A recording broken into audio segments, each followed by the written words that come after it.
Generative AI use कर रहे हो, ये वाला एआई टूल यूज़ कर रहे हो, ये काम कैसे करता है आपको यही पता है। आप थोड़ा इसको एक्सप्लेन करिए। अगर सिर्फ सीखा आप 60 लाख का एग्जांपल ले लीजिए कि अगर मेरा सैलरी 60 लाख है, तो जनरली कंपनी में कैसे ऑपरेटिंग करती हैं? मेरा स्टार्टिंग पॉइंट था डेवलपमेंट का। मैं तो कहता हूँ रिश्तेदारों को बता रही हूँ, आपको वो पढ़ना पड़ेगा, आपको प्रैक्टिस करनी पड़ेगी अच्छे खासे questions and there are so many examples. तो आपने कुछ सॉफ्टवेयर प्रोजेक्ट्स पे काम किया था कि वैसे आपको बड़ा आइडिया था करेक्ट कोडिंग का और सॉफ्टवेयर डेवलपमेंट का, तो वो आपने एज ए कॉलेज प्रोजेक्ट किया था या आपने कहीं पर इंटर्नशिप की? 4 lakh rupees, it is not the truth.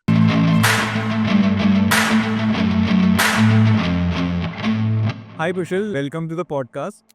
और यार मैं आपसे कई बार मिला हूँ और मुझे बहुत सारा रखा आपसे बात करना, इसीलिए मैं सोचा आपको मैं इनवाइट करता हूँ अपने चैनल पे। और मुझे लगता है कि आपसे लोगों को बहुत कुछ सीखने को मिलेगा। ये वाला पॉडकास्ट बहुत एक्साइटिंग होने वाला है क्योंकि हम लोग सेम इंडस्ट्री से सेम टाइप की बातें करते हैं। तो we can together with our experiences tell a lot of things about hiring and product based companies and interview processes. तो बहुत मज़ेदार होने वाला है। तो पहले यार मैं आप ये भी सोचूंगा कि आप लोगों को थोड़ा अपने बारे में बता दें, अपना करियर जर्नी, अपना इंट्रोडक्शन और आप क्या क्या कर रहे हैं अभी। और सो प्लेजर सर, आपने इनवाइट किया, आपसे मिलना ही हमेशा जब भी आपसे मिलता हूँ मुझे सीखने का मौका मिलता है। और रही बात मेरी, तो I am currently working as a software engineer two at Microsoft. मुझे 3 साल लगभग हो गए हैं काम करते हुए। उसके अलावा सोशल मीडिया पे काफ़ी एक्टिव हूँ, चाहे वो लिंक्डइन हो गया, इंस्टाग्राम है या फिर यूट्यूब है। क्रिएट करता हूँ कंटेंट स्टूडेंट्स के लिए हुआ वो aspire to get into big tech companies. तो वो है कि दूसरा, खुद के भी साइड हसल्स पे भी काम करता रहता हूँ, जैसे कि आप यू नो आप जॉब के साथ आपने शुरू किया teaching and then it's not very big empire geek for geeks. तो छोटा मोटा चलता रहता है सर, बस सीख रहे हैं सर आप लोग से और looking forward to the podcast. बहुत कुछ बातें करेंगे सर और कोशिश करूंगा सारी जर्नी सबको अच्छे से बता पाऊँ और सिखा पाऊँ। ग्रेट। तो कुशल, आप माइक्रोसॉफ्ट में जॉब करते हैं राइट, और बहुत सारे लोगों का ड्रीम होता है माइक्रोसॉफ्ट में जॉब करना। जब मैं भी कैंपस में था तो हम लोगों की एक ड्रीम कंपनी होती। बहुत सारे लोग तो मेरे कैंपस में ऐसे थे कि यार मुझे माइक्रोसॉफ्ट में ही जॉब करना है। और उनका जब रिजेक्शन हो गया था ना, तो वो लोग एकदम से रोने लग गए थे कि यार माइक्रोसॉफ्ट निकल गया मेरे हाथ से। तो आपने इंटरव्यू प्रोसेस क्रैक किया है, तो आप थोड़ा इंटरव्यू प्रोसेस के बारे में बताइए कि अगर कोई तैयारी कर रहा है तो उसे किस चीज़ों का ध्यान रखना चाहिए। आपका कैसा इंटरव्यू प्रोसेस था? आपके लिए क्या चीज़ें सही गई जिसकी वजह से आपका सिलेक्शन हो गया? तो सर ये बात है जुलाई 2020 की। तब हमारे जब माइक्रोसॉफ्ट का हायरिंग प्रोसेस हुआ, तो अब तो क्या है ना, हायरिंग प्रोसेस बहुत चेंज हो चुका है। अब वर्चुअल होते हैं इंटरव्यूज, क्योंकि कंपनीज प्रेफर नहीं करती कि उनके एम्प्लॉइज कैंपस जाएं या फिर फिजिकल हायरिंग करें। बहुत आसान हो गया है कोविड के बाद से। बट मेरा हायरिंग जो था वो फिजिकल हायरिंग था, मतलब सामने बैठ के मैं इंटरव्यू दे रहा था, जो कि actually very difficult from when you compare it to virtual interview, because आप सामने इंटरव्यूअर आपको देख सकता है, क्योंकि पसीने तो नहीं आ रहे, आप नर्वस तो नहीं हो रहे ज़्यादा। तो यही हुआ था। तो प्रोसेस जो था वो 3 दिन में डिवाइडेड था। Microsoft has a very practical driven, और जिससे आपको अच्छे से टेस्ट कर सके, बहुत ही ड्रिल डाउन करते हैं वो स्टूडेंट को। बहुत अच्छा प्रोसेस है उनका हायरिंग का। Not even Microsoft but every product based company has a procedure, इससे वो गिल कर फॉल्स पॉजिटिव बिल्कुल हट जाए, ताकि ऐसे कैंडिडेट को ही वो लेते। तो हमारी process started as online test, जो कि हर प्रोडक्ट बेस्ड कंपनी ऐसी स्टार्ट करती है, ऑनलाइन टेस्ट लेती है और इट्स एलिमिनेशन बेस्ड टेस्ट। उससे पहले भी रेज्यूमे शॉर्टलिस्टिंग होती है, लेकिन वो ऑफ कैंपस में ज़्यादा होती है। ऑन कैंपस में they allow all the branches, HCSC सर्विटल ब्रांचेस जो होती हैं और कंप्यूटर साइंस जो होती है, उन्हें अलाउ करते हैं। इंटर्नशिप की हायरिंग ड्राइव थी, तो पहले ऑनलाइन टेस्ट हुआ, फिर हुए हमारे group flair round. Online test में किस टाइप के क्वेश्चंस पूछे? हाँ, डीएसए ओनली और यस। कुछ और? तो online test generally comprises of DSA question, कोली data structures and algorithm, and it can vary from, like difficulty उसकी वेरी कर सकती है। 3 to 4 क्वेश्चंस होते हैं। इससे एक इजी हो सकता है, बट एक हार्ड हो सकता है, एक मीडियम हो सकता है। लेकिन जनरली स्टूडेंट्स को प्रिपेयर करना चाहिए medium to hard questions to get clear with those online test. उसके बाद बात शुरू हुई हमारी ग्रुप फ्लेयर राउंड की। तो ग्रुप फ्लेयर राउंड मेरा हुआ था, बट आज की डेट में ग्रुप फ्लेयर राउंड नहीं होता है, बिकॉज वर्चुअल हायरिंग होती है पूरी। रिफ्लेयर राउंड में बेसिकली आपको लिखना पड़ता है कोड, आपको एक प्रॉब्लम दी जाती है। तो मेरे टाइम पे मुझे एक सिस्टम डिजाइन की प्रॉब्लम दी गई थी और एक कोडिंग क्वेश्चन दिया गया था, and that was a tough question. तो 1 घंटे के अंदर आपको दोनों प्रॉब्लम सॉल्व करनी होती है। सोच के देखो, आप कोई सेकेंड ईयर का स्टूडेंट है जिसको पता नहीं सिस्टम डिजाइन क्या होता है।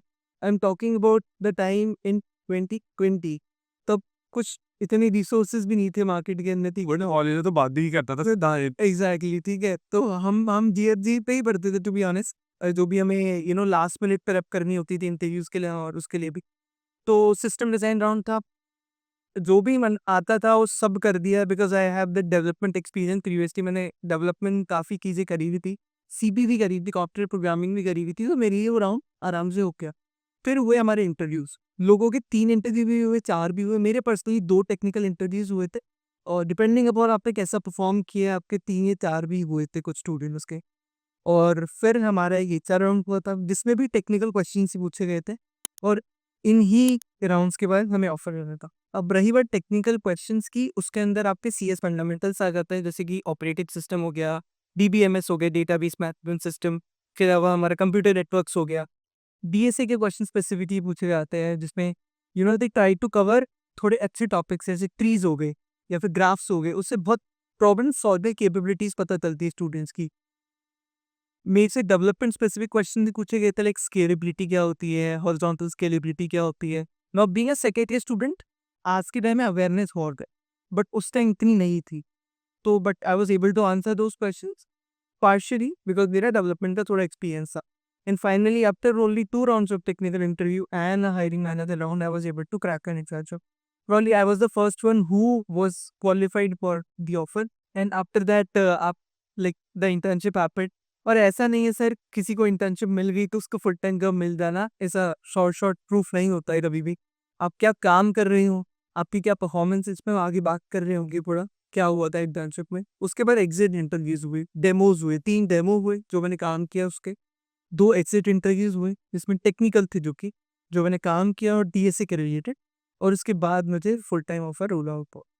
तो ये कुछ शुरुआत। से आपने कुछ सॉफ्टवेयर प्रोजेक्ट्स पे काम किया था कि वजह से आपको बड़ा आइडिया था करेक्ट कोडिंग का और सॉफ्टवेयर डेवलपमेंट का, तो वो आपने एज ए कॉलेज प्रोजेक्ट किया था या आपने कहीं पर इंटर्नशिप की थी? सब बोलते हैं ना कि आप कोई ना कोई न्यूक्लिएशन पॉइंट बताते थे, यहाँ से आप स्टार्ट करते हो। मेरा स्टार्टिंग पॉइंट था डेवलपमेंट का, क्योंकि डीएसए सबको पता करना है, पर डेवलपमेंट को शुरू करने का जरिया नहीं मिलता किसी को। मेरा शुरू हुआ था स्मार्ट इंडिया हैकाथॉन से। उसमें मेरे फ्रेंड्स ने बोला लेट्स पार्टिसिपेट। अब पार्टिसिपेट करने के लिए बिल्डअप करना था कुछ, तो मैंने जैंगो बैकएंड फ्रेमवर्क के पाइथन का वो सीखना शुरू किया। उससे वेबसाइट्स बनाना शुरू किया, एचटीएमएल सीएसएस सीखा, जावास्क्रिप्ट सीखी, और एक स्किल डेवलप हो गया, फुल स्टैक डेवलपमेंट था। और सर वहीं से फिर मैंने देखा कि हैकाथॉन एक क्या और में पार्टिसिपेट कर सकते हैं। फिर मेरे को एक जूनियर ने बताया कि वो फ्रीलांसिंग से पैसे कमाना है। तो as a student, college student, सबको लगता है कि यार स्किल है और तो पैसा भी कमाया जा सकता है अगर स्किल से, तो why not start with this. तो तब से सर मेरी जूनियर ने मुझे इंट्रोड्यूस किया था। तो there is a learning here कि यू शुड नेवर थिंक कि आपका कोई जूनियर है तो आपको सिखा नहीं सकता। There is always a scope to learn from anyone, either up older और यंगर देन यू। उसने मुझे समझाया फ्रीलांसिंग क्या होती है, और वहाँ से मेरा kind of professional industry experience develop करना शुरू हो गया था। तो इसलिए मेरे को बहुत सारी चीज़ें पता थी और नेटवर्क प्रोटोकॉल्स वर्क, क्योंकि मैं इलेक्ट्रॉनिक्स का स्टूडेंट हूँ। हमारे कंप्यूटर नेटवर्क्स का सब्जेक्ट नहीं होता, ऑपरेटिंग सिस्टम था, कंप्यूटर नेटवर्क्स नहीं होता, डेटाबेस मैनेजमेंट सिस्टम नहीं होता, ये खुद से पढ़ना होता है, सॉफ्टवेयर आर्किटेक्चर नहीं होता है। तो वो चीज़ लैक करती है इलेक्ट्रॉनिक्स के स्टूडेंट्स को, but they have to make up for that अगर उन्हें सीएसई में जॉब चाहिए। अरे ग्रेट। आपने बीटेक इलेक्ट्रॉनिक्स में किया है, आपने अपने इलेक्ट्रॉनिक्स में किया है? इलेक्ट्रॉनिक्स से करने की ओके ग्रेट। ओके विशाल ग्रेट। तो मेरे नेक्स्ट क्वेश्चन ये है कि मेरे साथ के कुछ लोग थे जिन्होंने आईआईटी रुड़की में एमटेक में माइक्रोसॉफ्ट के इंटरव्यूज दी और वो सेलेक्ट भी हुए, और उसमें से कुछ लोग ऐसे हैं जिन्होंने आज से माइक्रोसॉफ्ट नहीं छोड़ लिया। वो तब ऐसा हो गया है कि 2007 में मैंने एमटेक किया था, तब से लेके 2024 तक वो माइक्रोसॉफ्ट जो हैं, और वो बोलते हैं हम इंटरव्यू वगैरह भी देते हैं और सेटल्ड है भाई। तो इसका मतलब, और मैं और भी काफ़ी सारे लोगों से बात करता रहता हूँ, हर कोई मुझे यही बताता है यार वहाँ पे मैनेजर बहुत सपोर्टिव होते हैं और कल्चर काफ़ी अच्छा है। आपका क्या पर्सपेक्टिव है और आप क्या कहना चाहेंगे, मतलब माइक्रोसॉफ्ट के वर्क कल्चर को लेके, वहाँ पे वर्क को लेके? सर, मैं इस चीज़ को ऐसे बोल पाऊँगा क्योंकि मेरे बहुत दोस्त हैं जो बहुत सारी कंपनीज़ में काम कर रहे हैं। मुझे 3 साल हो गए लगभग माइक्रोसॉफ्ट पे काम करते हुए एज़ अ सॉफ्टवेयर इंजीनियर। और मैंने एक ही चीज़ सीखी है कि यहाँ के जो लोग हैं, यहाँ पे लोग जो रुकते हैं, वो कल्चर की वजह से ही रुकते हैं। अगर तो 15-20 साल आपको यहीं मिलेंगे, इसी कंपनी में मिलेंगे आपको लोग, जो कि 20-20, 30-30 साल से काम कर रहे हैं। आप कोई और कंपनी पकड़ लो XYZ, वहाँ पे आपको इतने एक्सपीरियंस एम्प्लॉइज़ इतनी क्वांटिटी में नहीं मिलेंगे। तो there is a specific reason to it, that is the culture, it holds them back. Uh, you know, they give the flexibility to grow, to learn and to obviously enjoy life as a software engineer. So I guess यही reason है कि लोग रुकते हैं Microsoft में। Opportunities बहुत हैं क्योंकि बहुत वाइड ऑर्गेनाइजेशन। तो अगर आप एक एरिया से बोर हो जाते हो तो देयर इज़ दिस फ्लेक्सिबिलिटी, आप दूसरी टीम में चले जाओ। तो कंपनी आपको उसके लिए पेनलाइज़ नहीं करती, they actually promote that thing कि you can go to other teams if you want to work here, right? तो वो कल्चर आपको नहीं देखने को मिलता दूसरी कंपनीज़ में। Then the other part is Microsoft is leading the AI, for example, right now. Previously, they led various other technological advancement. चाहे आप कोई भी एक्विजिशन हो, चाहे लिंक्डइन का एक्विजिशन हो, वो एक बहुत बड़ा अच्छा मूव था। एंड श्योर एक आज की डेट में one of the highest revenue generating cloud resource है, चाहे आप दूसरे कॉम्पिटिटर से कंपेयर करो। तो they are making innovation and progress in the right market at the right time. So I feel, employee leaving the company would be at loss. It's the right thing to stay at a company who is making the right decisions, who is respecting the employees and their boundaries. So I guess this is the reason. Right. I mean, so whatever I've heard is absolutely true. I mean, I keep hearing from people कि managers बहुत supportive रहते हैं, इस पे बहुत अच्छा culture है। मेरा नेक्स्ट क्वेश्चन थोड़ा आपको सैलरी को लेके है। जैसे जनरली हम कंपनी का सैलरी देखते हैं, पैकेज देखते हैं कि 50 लाख का सीटीसी, 60 लाख का सीटीसी। तो लेकिन लोग थोड़ा कंप्लेन करते हैं मुझे इन एंड कम मिलता है, और लोग वीडियोस भी बनाते हैं काफ़ी सारी, उसमें एसएसडी ये कट जाता है, वो कट जाता है, इन एंड इतना मिलता है। तो आप थोड़ा इसको एक्सप्लेन करिए। अगर सिर्फ का आप 60 लाख का एग्जांपल ले लीजिए कि अगर मेरा सैलरी 60 लाख है, तो जनरली कंपनी में कैसे ऑपरेटिंग करती हैं?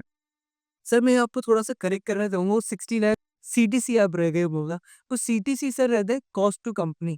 तो कंपनी प्रोजेक्ट करती है कि हमें कितना पैसा लग रहा है आपको हायर करने के लिए उस पर्टिकुलर दौरान जब हम आपको हायर कर रहे हैं। और उसके अंदर मल्टीपल क्वेश्चंस होते हैं कंपनी जो कि सीपीसीएम प्रोवाइड करती है, विच इज़ आपका बेस सैलरी होता है, आपका स्टॉक ऑप्शंस होता है, और उसके बाद आपका joining bonus and relocation bonus, and there are other perquisites also, जैसे कि पर्क्स हो गए, वर्क फ्रॉम होम पर्क्स हो गए, medical insurance, life insurance, accidental insurance, and there are various other things. तो ये सारी चीज़ें बंडल अप करके वो एक सीडीसी बनाता है। अब कंपनीज को ब्लेम नहीं करेंगे यहाँ पे, बिकॉज दे आर पुटिंग कि स्टूडेंट्स को बताने के लिए कि we provide all these things and this is how much it cost to us to get you hired.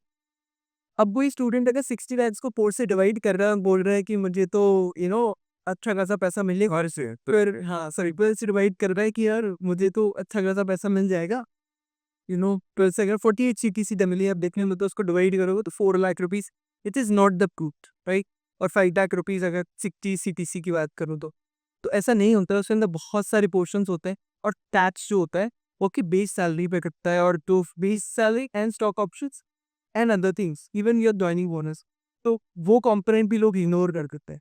तो ये जो इन्फ्लेटेड सीटीसी वाली चीज़ है, ये काइंड ऑफ अलग एक बस चला हुआ है जो कि फैला हुआ है, गलत इन्फॉर्मेशन चाहिए स्टूडेंट कम्युनिटी में।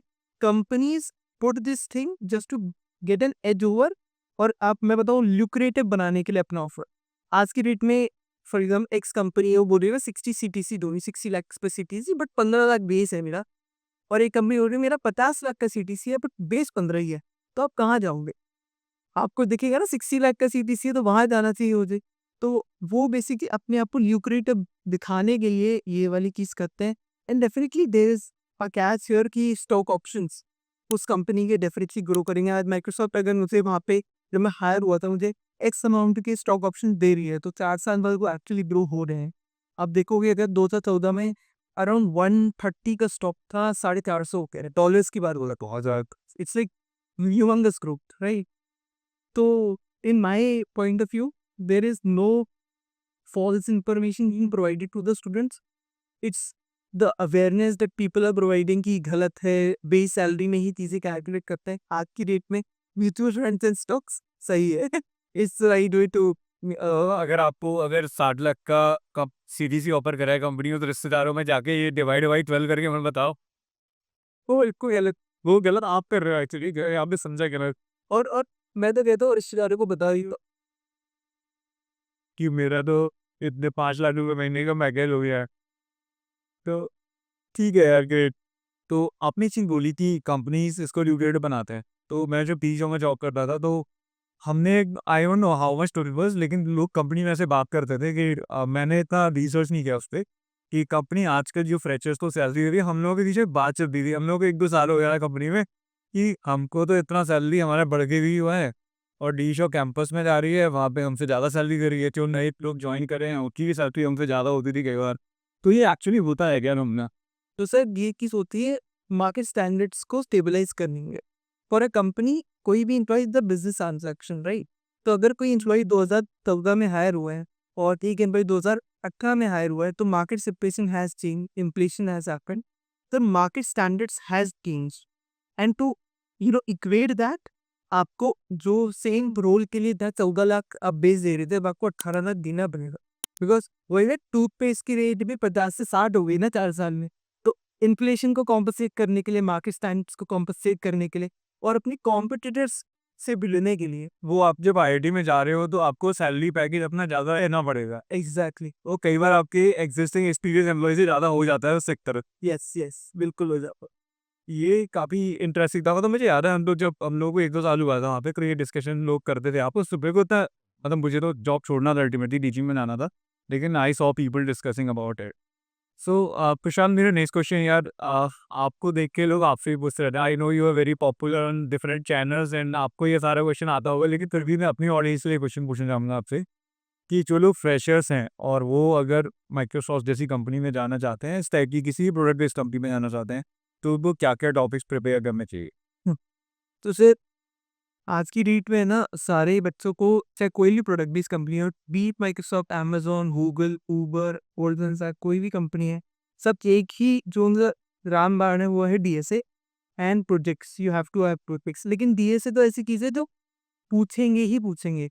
अब लेवल वेरी हो सकता है, शायद माइक्रोसॉफ्ट में मीडियम हार्ड पूछें, किसी और कंपनी में ईजी पूछ लें, बट डीएसए तो पूछेंगे। और डीएसए ऐसा नहीं है डेटा स्ट्रक्चर से अलग, बहुत छोटा टॉपिक है।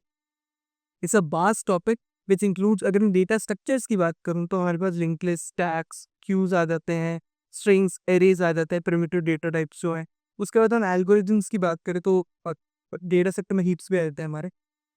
देन एल्गोरिथम्स की बात करें तो आपकी सॉर्टिंग एल्गोरिथम्स हो गई, सर्चिंग एल्गोरिथम्स हो गई, ग्राफ एल्गोरिथम्स हो गई, ट्री ट्रैवर्सल एल्गोरिथम्स हो गई, उसके अलावा ग्रीडी एल्गोरिथम्स हो गई, डिवाइड एंड कॉन्कर एल्गोरिथम्स हो गई। तो डीएसए के अंदर जितने भी टॉपिक्स हैं वो सारे के सारे बहुत इंपॉर्टेंट है with respect to any product based company. और मैं यही बोलूँगा कि try to practice medium and hard level questions जो कि पूछे जा चुके। जैसे अब हमने तक शुरू किया था, टू बी ऑनेस्ट मेरे को पहला resource he geek for Geeks बताया गया था, तो मैं गया गीक फॉर गीक्स में। सबसे बेस्ट बात की जाता है कंपनी टैग्स, कि ये पर्सन इस कंपनी पूछा गया है, तो यू गेट अंडरस्टैंडिंग कि भाई इस टाइप के क्वेश्चन पूछे जाते हैं।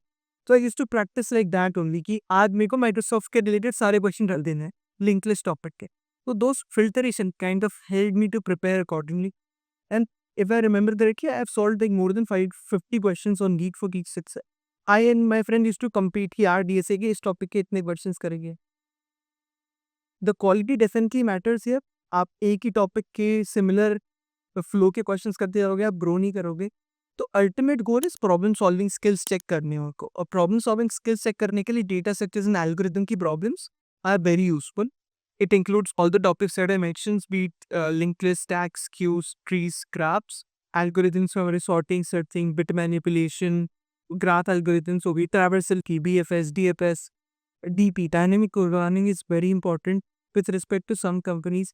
अब यहाँ पे बच्चे ना थोड़ा प्रायोरिटाइज कर सकते हैं इनसे। फॉर एग्जांपल फेसबुक की बात करते हैं, मेटा है ban pen and programming questions in their interview, तो they will never ask you DP questions. So student का माइंडसेट, अगर आप मेटा के इंटरव्यू उस हिसाब से प्रिपेयर करो। गूगल है, गूगल का एक शॉर्ट प्लान है कि उन्हें ग्राफ के क्वेश्चन और डायनेमिक प्रोग्रामिंग के क्वेश्चन और ट्रीज के क्वेश्चन ज्यादा पूछना। तो you will definitely get out of 3 और 4 इंटरव्यूज में आपको ग्राफ के क्वेश्चन मिलेंगे ही मिलेंगे। तो स्टूडेंट का माइंडसेट उस हिसाब से होना चाहिए कि वो जिस कंपनी के लिए प्रिपेयर कर रहे हैं उस अकॉर्डिंग प्रिपेयर कर। अपार्ट फ्रॉम डीएसए, जो मुझे लगता है कि कुछ टॉपिक्स जैसे ऑब्जेक्ट ओरिएंटेड प्रोग्रामिंग को फेस टू फेस में काफ़ी पूछा जाता है और डीबीएमएस भी लोग काफ़ी पूछते हैं। ऑपरेटिंग सिस्टम भी इतना डीबीएमएस और जितना नहीं पूछते, लेकिन जितना मेरा अंडरस्टैंडिंग है वो डी ऑपरेटिंग सिस्टम भी पूछा जाता है आता था। तो सर मैंने जैसे कि बोला कि कंपनी टू कंपनी बहुत वेरी करता है। अब आप अमेजोन की बात करोगे, they will ask operating system, but आप गूगल की बात करोगे, they will not ask anything around CS fundamentals, कुछ भी नहीं पूछेंगे। वो कोर डीएसए पे फोकस करते हैं। और अमेजोन पे जाओगे, आपको सिस्टम डिजाइन पूछा जाएगा, लीडरशिप प्रिंसिपल क्वेश्चंस होते हैं उनके टेक्निकल इंटरव्यूज में, सिस्टम डिज़ाइन में प्रोजेक्ट्स आपने जो बनाए हैं उसके रिलेटेड, अब वो कुछ भी हो सकता है कि हाई लेवल डिज़ाइन भी हो सकता है, लो लेवल डिज़ाइन भी हो सकता है, आपको कोड करने भी बोल सकते हैं लो लेवल डिज़ाइन आपका, फैक्ट्री पैटर्न्स पूछ सकते हैं, फिर डिज़ाइन पैटर्न पूछ सकते हैं। सो इट्स मोर अबाउट कि आप जिस कंपनी के लिए प्रिपेयर कर रहे हो, उसकी हिस्ट्री पता करो, उसके लोगों से बात करो कि क्या पूछा जाता है एंड अकॉर्डिंगली प्रिपेयर करो तो ज़्यादा फ़ायदा रहता है। और रही बात आपने जैसे बोला CS fundamentals, OS, net command and networks, they are important but not to that much extent जितना डीएसए इम्पोर्टेंट है। मैं गूगल के काफ़ी सारे एक्सपीरियंस एम्प्लॉय से भी बात होती रहती है, तो वो लोग बताते हैं यार कि एक्सपीरियंस लोगों से भी डीएसए पूछते हैं। हाँ, वो कहते हैं यार कि हम लोगों को भी जब इंटरव्यू दिया था हम लोगों ने, तो हम लोगों से भी इंटरव्यू में डीएसए पूछा गया था, दोबारा पढ़ना पड़ गया सारा डीएसए। अभी रिसेंट एक्सपीरियंस है सर, एक प्रिंसिपल इंजीनियर है जो मेरी फ्रेंड है, ही गिव एन इंटीग्रेट गूगल है and he was asked DSA question. वो 10 से 12 साल एक्सपीरियंस है। प्रिंसिपल इंजीनियर रोल जो कि बहुत ही इंपॉर्टेंट रोल होता है किसी भी ऑर्गेनाइजेशन में, उनसे डीएसए पूछा जा रहा है। तो दैट रियली मतलब उससे पता लगता है कि गूगल जैसी कंपनी के लिए डीएसए कितना इंपॉर्टेंट है। कुशल, हमने ना फ्रेशर्स की तो बात कर ली। अब बात करते हैं वर्किंग प्रोफेशनल्स की, क्योंकि इंडिया में बहुत बड़ा क्राउड है जो सर्विस बेस्ड कंपनी में काम करते हैं या जो स्टार्टअप्स में काम करते हैं, जहाँ पे काम तो वो काफ़ी कर रहे हैं लेकिन उनको उतना पे नहीं मिलता है basically.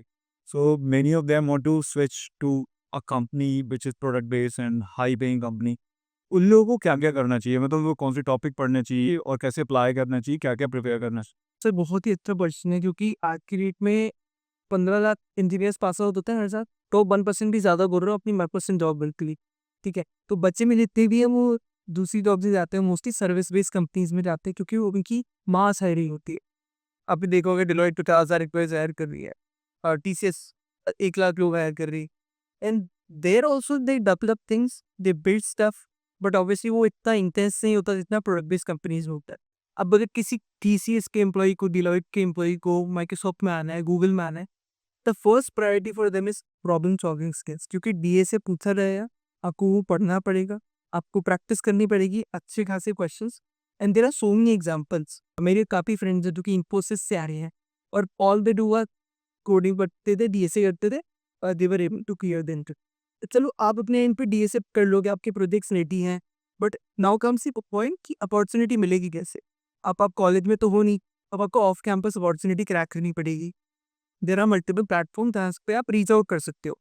Cold emailing hiring managers को करो, रिक्रूटर्स को करो, इससे बेहतर कोई तरीका नहीं है आपको अपॉर्चुनिटी मिलने का। फॉर एग्जांपल सर आज आप Geek4Geeks के फाउंडर हो, you are looking for a social media strategist जो भी है। चलो मैं एग्जांपल देता हूँ, मेरे फ्रेंड के साथ हुआ।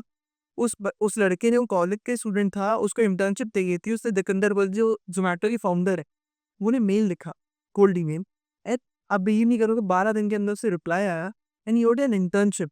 The reason why he got an internship was उसने उस मेल के अंदर अपना इंटरेस्ट, वो क्या करना चाहता है जोमेटो में एंड अपने प्रोजेक्ट्स मेंशन था।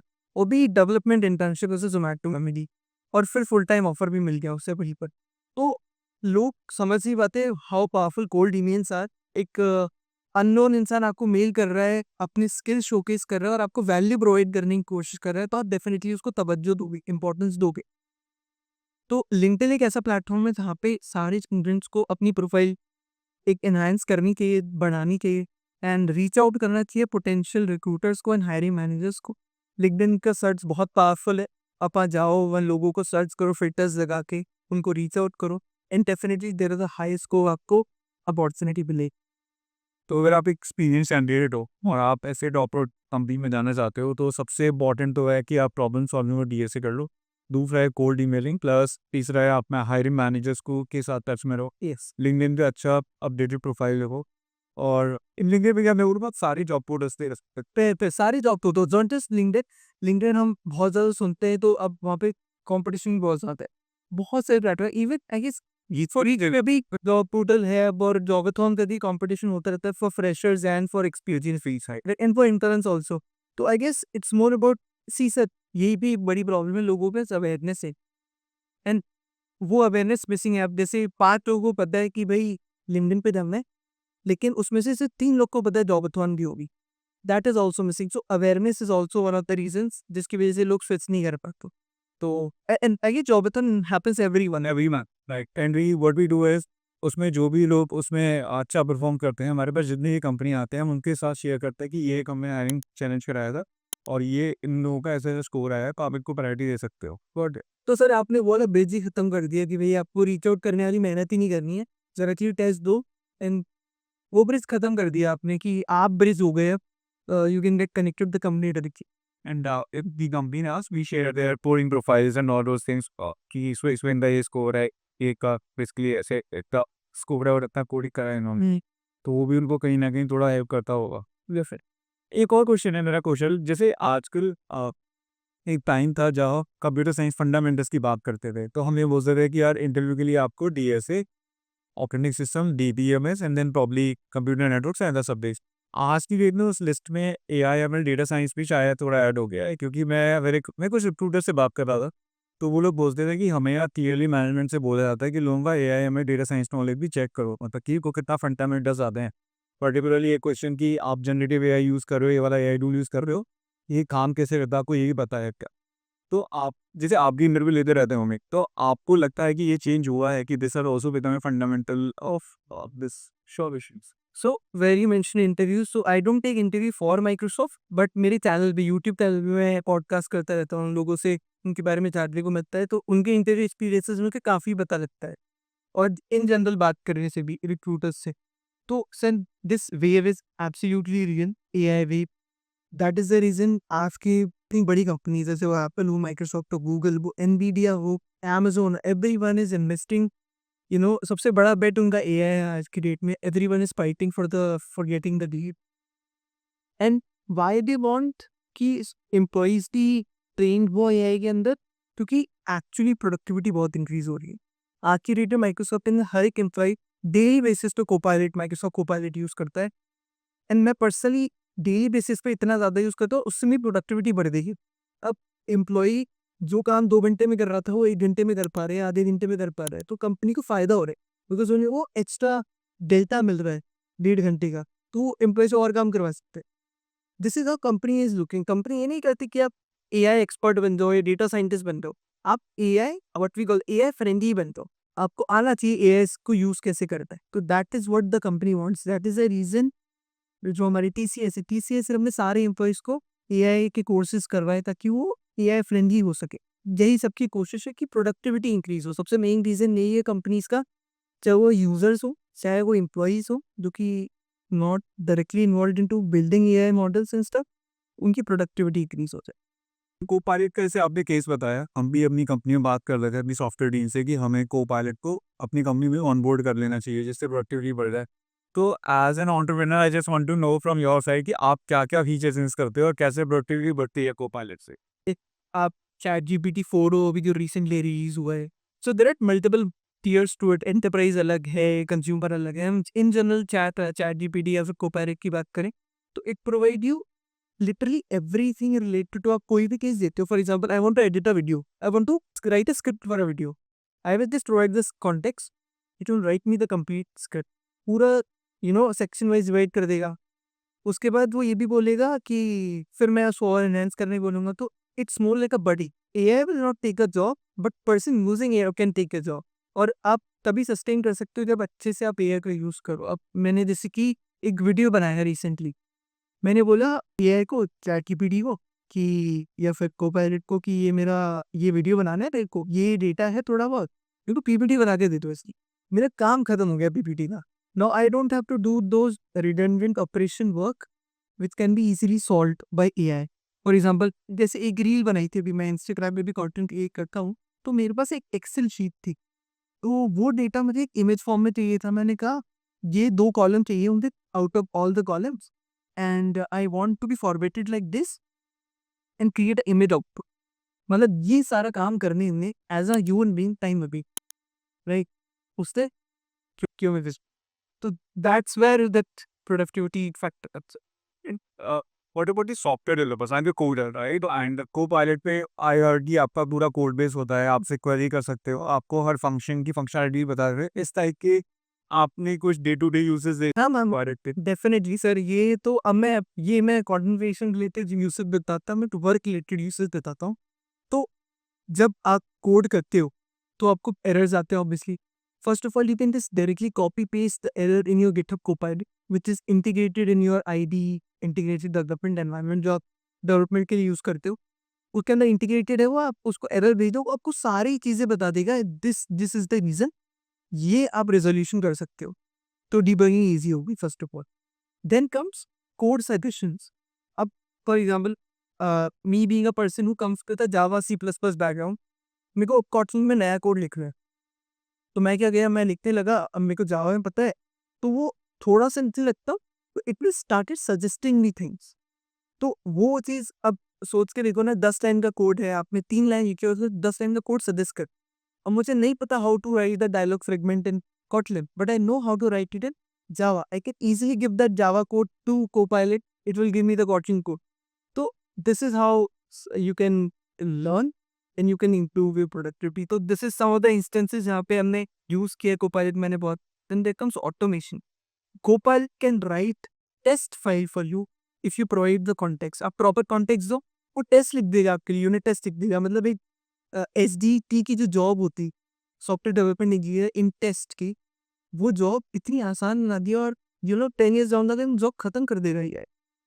यूनिट टेस्ट पे थोड़ा बोरिंग भी होता है वो काम। एग्जैक्टली वो हम इसको ऑटोमेट कर दिया उसने, आसानी से कर सकता है।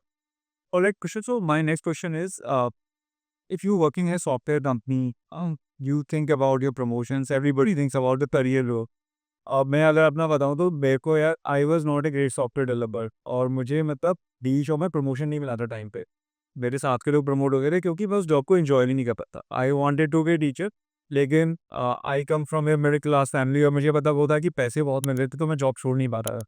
और मुझे करना टीचिंग, जाना टीचिंग था, लेकिन टीचिंग में वो सैलरी नहीं मिल रही थी। लेकिन जब मुझे प्रमोशन नहीं मिला तो बहुत हर्ट हुआ यार। मतलब मेरे साथ के लोग प्रमोट हो गए थे और मुझे प्रमोशन नहीं मिला टाइम पे। आपको क्या लगता है, मतलब मेरी जो उसमें लर्निंग थी वो ये था कि मैं उस कंपनी के काम में इंटरेस्टेड ही नहीं था। वो लोग मुझे बोल रहे थे कि यार तुम डीएसए, एल्गोरिथम, कोडिंग, ऑप्टिमाइजेशन में अच्छे हो, लेकिन अगर तुम्हें हमारे इस कंपनी में ग्रो करना है, ऊपर जाना है, आप, अब मेरा सैलरी इंक्रीमेंट में अच्छा हुआ था, लेकिन अगर आपको हमारी कंपनी में ग्रो करना है तो आपको कंपनी का थोड़ा बिजनेस समझना होगा। आपको थोड़े फाइनेंस की नॉलेज होनी चाहिए। ये फिनटेक कंपनी, आपको फाइनेंस समझना चाहिए कैसे डिफरेंट फाइनेंस की चीज़ें काम करती हैं। लेकिन वो मैंने ट्रस्ट ही नहीं करा, तो अल्टीमेटली मैंने छोड़ दिया कंपनी। लेकिन I was really felt heart broken when I was not promoted in time and people were promoted around me, and that's what happens with a lot of people who work in tech giants, who work in corporates. तो in general आपका क्या suggestion है लोगों के लिए कि अगर आपको ग्रो करना है अपना करियर, करंट होंगे और प्रमोशन लेना है, तो आपको क्या क्या करना चाहिए? सर, तो बहुत ही अच्छा क्वेश्चन है कि लोग इससे कंफ्यूज हो जाते हैं कि हम बहुत अच्छे कोडर हैं, तो हम तो लाइक सीईओ बन देंगे कुछ सालों में कंपनी के। बट ऐसा नहीं होता है, टू बी ऑनेस्ट। कॉमन कि आप करंट सर्विस को बेटर बनाने की टुवर्ड्स सोच रहे हो, तो taking initiatives, the maintenance debugging thing हो गया। Then comes collaboration. अगर building on others effort is very important in a company. हमें बचपन से प्रोग्राम किया जाता है कि आपका फ्रेंड, आपके रिलेटिव्स आपकी कंपटीशन है, बट कंपनी में ऐसा नहीं होता है। कंपनी में you have to build on others efforts. उसने अगर एक टेस्ट केस लिखा है, instead of copying the same test case, why don't you build on that other test case and make a new test case. तो ये एक small example है। Building on others effort is very appreciated. अगर मैं Microsoft के concept की बात करूं, तो we are being judged on 3 pillars. One is collaboration, basically leveraging others individual effort and what we call that, business impact. So these 3 have a common section also. You have to contribute along 3 pillars, and that's how you get growth in the company. So teamwork is very, very important. So people, when they do code, they get used to the system that I'm competing with others in the hiring challenges, in the coding contest, CP and all. But that doesn't work in the company, right? You need to work as a team. You need to collaborate, and everybody has to contribute. Okay, and it's not competition. It's like the teamwork. Right? That is very, very important. That will make you also grow. Exactly. If you just compete, then probably there your chance of growth actually go down. बिल्कुल।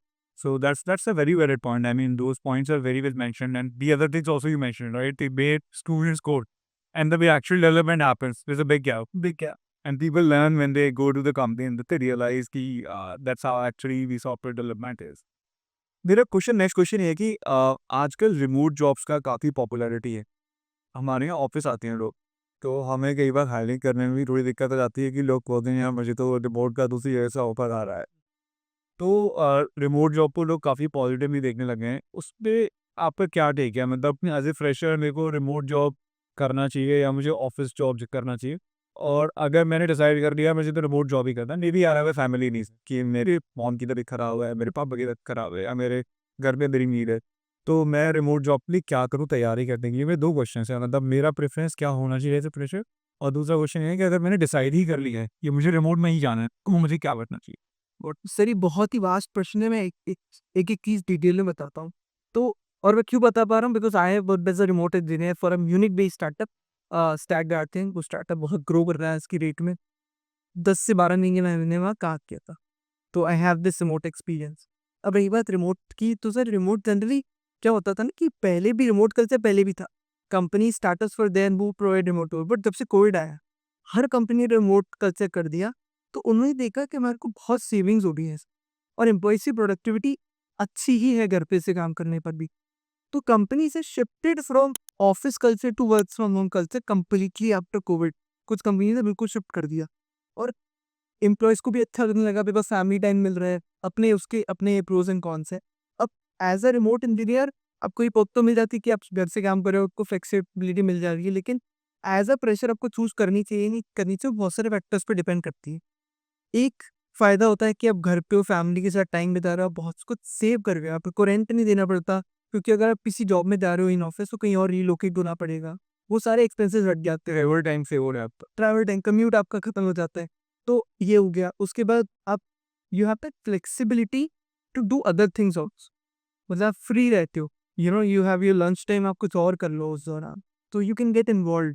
But ये कौन भी है, reason being आप family के काम में भी इन्वॉल्व हो गए during your professional hours, your working hours. Office ना जाने के नुकसान ये है कि आप you don't have that in person collaboration.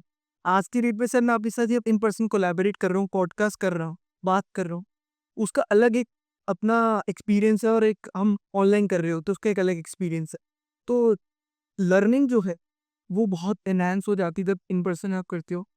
और जो डाउट सॉल्विंग है उसमें जो टर्न अराउंड टाइम जिसे हम कहते हैं वो रिड्यूस हो जाता है। मैं किसी एम्प्लॉय की डेस्क पे जाके उससे पूछ सकता हूँ कि भाई ये कैसे होगा, मेरे को एरर आ रहा है, instead of asking them to set up a meeting at some time. ये टाइम बहुत रिड्यूस हो जाता है। Then comes works relate to money, जो कि बहुत बड़ा फैक्टर रिमोट है। आप बहुत सेविंग्स तो कर रहे हो, बट रिमोट आप देखोगे कि जितनी प्रोडक्ट बेस्ड कंपनीज है उनका एक हायरिंग ही एक रहता है कि भाई इस दौरान हम हायरिंग करेंगे, बट रिमोट जॉब जो प्रोवाइड करते हैं जनरली स्टार्टअप्स होते हैं because they want to save capital for obviously to grow their thing. और वो लोग रिमोट कंपनीज में एक चीज़ ये रहती है, अगर आपको उसे जानना है तो आपके स्किल्स बहुत ज़्यादा स्ट्रांग है। रिमोट स्टार्टअप ले ऑफ भी जल्दी करेंगे और हायर लेट करेंगे, मतलब बहुत ज़्यादा आपके पास स्किल होने चाहिए आपका। They want you to as soon as you hit the ground you have to run for a start. Process काफ़ी लंबा होता है हर एक का। नॉट बहुत इंटेंस होता है, लंबा नहीं बनूंगा, इंटेंस होता है। They want you to as soon as you hit the ground they want you to run, but when it comes to product based companies जहाँ पे आप इन ऑफिस काम करते हो, दे विल अभी रिमोट स्टार्टअप्स और प्रोडक्ट बेस्ड कंपनीज में compare कर रहा हूँ, they will give you enough time to ramp up. But वहाँ पे ऐसा नहीं होता है। वहाँ पे आपको पहले दिन से आपको काम करना पड़ेगा, क्योंकि उन्हें हायर आपको इसलिए किया है कि आपको आता है आउटपुट और पे भी वो ज़्यादा करे। इनफैक्ट ये तो दोनों टाइप की जॉब में ही, क्या नाम है, स्टार्टअप को और उसको कंपेयर करें। हाँ, हाँ, स्टार्टअप के पास उतना पैसा नहीं है, वो ट्रेन व्रेन करके वहाँ पे कि भाई आ जाओ काम करो 10 रुपये से। Correct, correct. तो अब रिमोट जॉब में एज़ अ स्टूडेंट क्या फ्रेशर को चुनना चाहिए? मेरे हिसाब से एक स्टूडेंट को थोड़ा एक्सपीरियंस होना चाहिए रिमोट वर्क का भी, but in my opinion, personal opinion, office is better because I have done the work from home for a year for Microsoft और मेरे को अच्छा लग रहा था, वो पैसा भी बच रहा था। पर जब से मैं ऑफिस आया हूँ, तब से मैं I don't prefer going to home for work. मैं छुट्टी लेके जाता हूँ जब भी जाता हूँ, क्योंकि इंटरप्शंस बहुत होते हैं घर में। ऑब्वियसली आप फैमिली के साथ हो तो इंटरप्शंस होंगे, बट ऑफिस में जब आप होते हैं तो एक सब लोग काम कर रहे हैं तो आप काम ही कर रहे हैं। तो और एक बॉन्डिंग बनती है आपकी आपके मैनेजर से, दूसरे एम्प्लॉय से। हाँ, आई नो वो वर्क तक ही सीमित है, but what I feel is in person you grow more than you know working from. In fact हमारे ऑफिस में भी बहुत सारे ऐसे लोग हैं जो ऑफिस आना प्रेफर करते हैं। अगर किसी रीजन से कई बार इंटरनेट में एक आध बार ऐसा हुआ, बीच में इशू आके, बीच में नोएडा में बहुत पावर कट हो रहा था, तो हमें मैंडेटरी करना पड़ा क्योंकि इंटरनेट डाउन हो गया था, ऑफिस का भी यूपीएस डाउन है। तो लोग एक्चुअली मिस करते हैं ऑफिस। मतलब लोग, कई सारे लोग ऐसे हैं जो ऑफिस आना चाहते हैं, वो एंजॉय करते हैं, they enjoy work from office. And there are even new hires, उसमें भी होता है कि I want to work, I have another offer which is remote, but I want to work in a company that I can work in office actually. I want to work in a startup so that I can learn कि startup कैसे काम से सकता है। क्या, तो ये भी एक है लोगों का, ये भी माइंडसेट है, मतलब ये भी डिफरेंस डेफिनेटली है। All right, Kushal. So my next question is, you have been very active on social media, and so people talk about this. Ki networking plays a very important role. I've seen a lot of influencers, a lot of people where I speak in colleges, and we were also school speakers, right, at two places. What is your opinion about networking? If I'm a fresher, should I focus more on skills or should I give some time to networking also? तो sir ये वो जो बोला गया है, किसी variate ने बोला नेटवर्क इज अ नेटवर्क, वो बिल्कुल सही बोला गया है। बिकॉज आज अगर मेरा नेटवर्क नहीं होता तो मैं शायद यहाँ बैठा भी नहीं होता, मैं आपसे बात भी नहीं कर रहा होता, आपसे कनेक्टेड नहीं होता। Because you are a founder of a very big company Geek for Geeks, क्योंकि it's across the globe famous, right? तो नेटवर्किंग डेफिनेटली हेल्प्स। आज फील्ड में नेटवर्किंग की वजह से ही मुझे बहुत सारी अपॉर्चुनिटीज़ मिली। मैं लिंक्डइन पे बहुत बड़ा नेटवर्क है मेरा, मुझे इंटर्नशिप अपॉर्चुनिटीज़ मिली, मुझे इंटरनेशनल हायरिंग अपॉर्चुनिटीज़ भी मिली है। मैंने बहुत इंटरव्यूज़ दिए हैं बाहर की कंपनीज़ के लिए, एंड दैट इज़ बिकॉज मेरा नेटवर्क बहुत अच्छा है। They recommended, my friends recommended me, जो कि मेरे नेटवर्क में थे, कि he is a good hire, you can interview this guy. तो दैट डेफिनेटली। अब रही बात स्किल्स और नेटवर्किंग की, तो prioritize your skills first, obviously, because at the end of the day you have to have a job. Networking will give you recommendations, will give you people who can vouch for you, but they cannot vouch for you until unless you'll prove them something. आपको कुछ तो prove करना ही पड़ेगा, नहीं तो आप बोलते क्यों रिकमेंड करो। until unless I'll prove something कि मैं इतना capable हूँ। तो skills need to be the first priority, then comes the networking part. Once you acquired certain skills, then basically networking plays a very important. Very important. And what about the experienced people? Same thing applies to them, what they. Yes. So experienced people, when it comes to experienced people, so they have already proven to the industry that we have something, hence we are experienced, we are in the industry, we are sustaining here. That's where they can quickly jump on to increasing their network and gaining insights from people from the industry, कि उन्हें आगे future में तो करना है, उसी के related लोगों से कनेक्ट हो, सेम नीश के लोगों से, और जानो कि वो कैसे ग्रो करे। ऑब्वियसली आप अपने से ऊपर वाले इंसान से ही खुद सीख पाओगे, मतलब नीचे से भी सीख पाओगे, but who is there in the industry for long, आप उनसे बहुत कुछ सीखते रहो। तो एक्सपीरियंस इंडिविजुअल जो भी हैं, they should focus on increasing their network, and these things they already have the skills and they have proven to the industry about the capabilities. They should be more active on social media. Hyderabad में कैसा वेचर है communities का? मैंने बैंगलोर में तो बहुत अच्छा बहुत अच्छा है, लेकिन हैदराबाद में इट्स नॉट दैट बजी एज कम्पेयर टू बैंगलोर, क्योंकि there is this anxiety also on people, and there are very less communities, and जो tech hub है it but is growing very fast. अभी recently मैं कल देख रहा था, there was an event happened in Microsoft campus only for students into tech. तो event बहुत होते, but not at the scale of Bangalore. There are a couple of reasons for it. Obviously Bangalore is the Silicon Valley, there are a lot of individuals there as compared to Hyderabad. Hyderabad is slowly growing into a huge tech hub. यहाँ पे communities उतनी नहीं है और companies भी इतनी नहीं है जो कि अपना ये डेवलपर रिलेशंस कम्युनिटीज चला सके। तो that is the only. Bangalore में तो सुपर वैन है। हमने कम्युनिटी इवेंट करा था, हम लोगों को लगा कि हमें प्रमोट करना पड़ेगा, हमने एक लिंक्डइन का पोस्ट डाला, एकदम से इतने सारे रजिस्ट्रेशन आ गए, हमने बोला यार इसका प्रमोशन बंद करो यार, बना के हर रहेगा। मतलब वहाँ पे लोग भी बहुत एक्टिव हैं। और हमने जो इवेंट किया था उसमें ऐसा हुआ था कि 19 years experience people, 25 years experience people, वो लोग आ गए और they were asking their doubts, and that was really good to see कि इतनी एज में लोग वीकेंड पे जाके पार्टिसिपेट कर रहे हैं। I think that culture is something that other cities should also opt for, like whether it is Hyderabad, Gurgaon, Noida. It's a very good culture. Network में सबको हेल्प करता है। वहाँ पे काफ़ी सारे सीनियर लोग थे, अपने एक्सपीरियंस शेयर कर रहे थे बैंगलोर में, तो वो बहुत सारे लोगों को नई चीज़ें पता चली होगी। कुशाल यार, बहुत मज़ा आया आपसे बात करके, और मैंने आपके साथ कई बार मिला हूँ पास में, हम लोग कॉलेज में केस फो स्पीकर्स रहे हैं, और भी बहुत सा रखा है। मतलब आपका जो बेसिकली यू आर पर्सन जिसके साथ आप बहुत कंफर्टेबली बात कर सकते हो आराम से। तो हम इसको एंड करेंगे यार यहाँ पर। मैं आपके बोलना चाहूँगा कि आप मतलब ऑडियंस को कोई एक फाइनल मैसेज देना चाहें, जो लोग जो जनरली आप अपनी फॉलोइंग को बताते हैं कुछ की गाइडलाइंस कि यार ये चीज़ों का ध्यान रखो अपने करियर में। सो सर, मेरा मैं दो ही चीज़ें सबको बोलता हूँ। एक तो ये कि it's okay to be slow, but it's not okay to be stagnant. धीरे-धीरे भी बढ़ रहे हो तो इट्स ओके, बट रुके मत रहो कहीं पर। दूसरा, consistency can make you better at your worst skill. तो वही अब वो सब लोग क्रिप कर दें कि मुझे नहीं आता, मुझे नहीं आता। आप कंसिस्टेंटली उस चीज़ पे काम करो, वो अपने आप इम्प्रूव हो जाती है। तो ये 2 चीज़ें अगर सब लोग फॉलो करें तो definitely they can. Even I am in a work in a progress, but जितने भी लोग हैं जो कि कुछ करना चाहते हैं, कुछ अच्छी कंपनी करना चाहते हैं, कंसिस्टेंटली धीरे-धीरे बढ़ते रहो, they will get where they want to. All right Kushal, great man, great message. And in fact I keep telling people the same thing. अगर मेरा भी एग्जांपल लो तो मुझे 15 साल लगे हैं कुछ बनाने में, तो टाइम लगता है भाई। अगर आप स्लो भी हो, आप सबके जैसा नहीं कर रहे हो, लेकिन करते रहो तो आपको सक्सेस मिल जाएगा। यस, ग्रेट कुशल। सो गाइस, ये हमारा इंटरेक्शन था कुशल से, एंड आप लोगों ने काफ़ी कुछ सीखा होगा इस इंटरेक्शन से। तो please do like, subscribe and share this video.